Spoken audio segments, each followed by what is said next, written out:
Hello everyone, welcome back to my another video.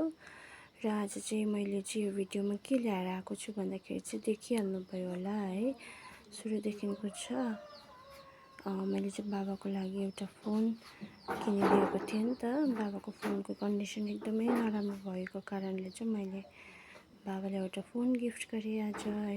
अनि बाबा धेरै खुसी हुनुभयो किनभने बाबालाई एकदम धेरै जरुरत परिरहेको थियो। अनि मैले अब त्यस्तो महँगो त किन्नु सकिनँ हो, चल्दो मिल्दो किनिदिएको छु। तर पनि अब बाबाले एकदमै जोगाएर चलाउनुहुन्छ फोनहरू चाहिँ है।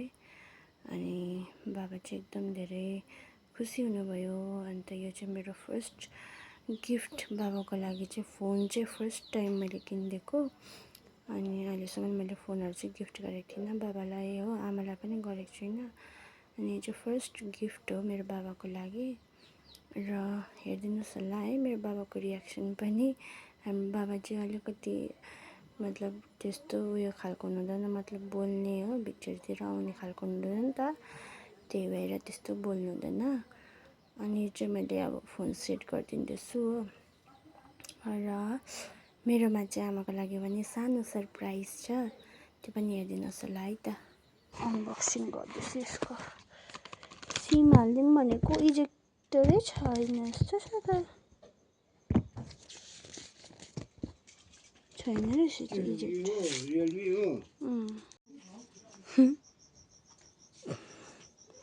ह्याप्पी दसैँ आमालाई यो गिफ्ट, बाबालाई यो गिफ्ट, मेरो छोरीलाई आछि यस्तो दिँदाखेरि मात्रै माया गर्नु पर्यो। त्यस्तो कहाँ हो। यी बाबाको फोन त मलाई पुरा मन परिसक्यो।